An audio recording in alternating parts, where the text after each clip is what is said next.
یہ کریم صلی اللہ تعالی علیہ وسلم فرماتے ہیں میں ام ہانی کے گھر میں سویا ہوا تھا، کوئی آنے والا آیا، اس نے مجھے جگایا، اور جو لفظ ہیں حدیث میں بڑے شاندار ہیں۔ محبوب فرمانے لگے، جبریل امین کہنے لگے یا رسول اللہ چلیے، رب آپ کی ملاقات کا شوق رکھتا ہے، اللہ آپ کی ملاقات کا شوق۔ یہ تو نبی کریم کی بات ہے نا، مولا علی شیر خدا۔ آپ فرماتے ایک دن حضرت جبریل علیہ السلام نا انسانی شکل میں، جب حضور نے فرمایا نا کہ میں علم کا شہر ہوں، علی اس کا دروازہ ہے، تو فرماتے ہیں جب یہ روایت حضور نے یہ حدیث بیان فرمائی تو حضرت جبریل انسانی شکل میں نا حضرت علی شیر خدا کے سامنے آ کے کھڑے ہو گئے۔ حضرت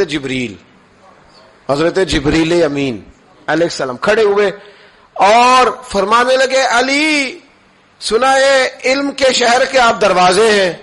تو مولا علی فرمانے لگے مصطفیٰ کریم نے فرمایا ہے۔ تو کہا اچھا پھر اگر آپ علم کے شہر کے دروازے ہیں تو بتائیں بھلا اس وقت حضرت جبریل کہاں ہیں؟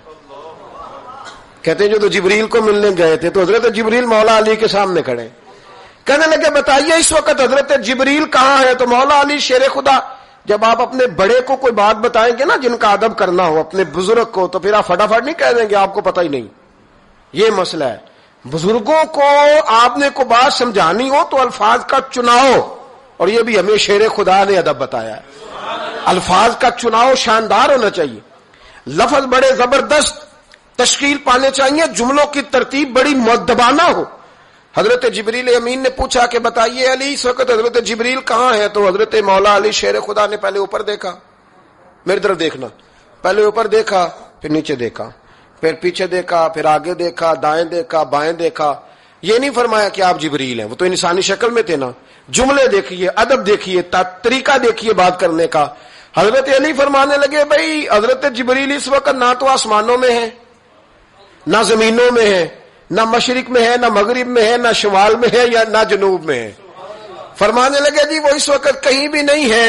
پھر بھی فوراً نہیں کہا کہ آپ خود ہی تو ہیں، یہ نہیں فرمایا، کہنے لگے یا آپ جبریل ہیں یا میں جبریل ہوں، دونوں میں سے ایک جبریل ہے، اب فیصلہ کر لیں۔ تو حضرت جبریل مسکرائے، تر دامنی پہ شیخ ہماری نہ جائیے، ہم تو دامن نچوڑ دیں تو فرشتے وضو کریں۔ حضرت جبریل مسکرائے اور فرمانے لگے آپ تو ولی ہیں، جبریل تو میں ہی ہوں، آپ تو ولی ہیں، جبریل تو او بھائی یہ حال ہے ان کے غلاموں کا، یہ حال ہے ان کے غلاموں کا، تو میری سرکار کا عالم کیا ہوگا؟ کہتے ہیں جی حضور گئے اور مل کے نا حضرت جبریل سے تو واپس آ گئے۔ تو میں نے کہا اب نہ پریشان ہو، اگر حضور اللہ سے میل بھی لے تو آپ کا فائدہ ہی ہے، نقصان کوئی نہیں۔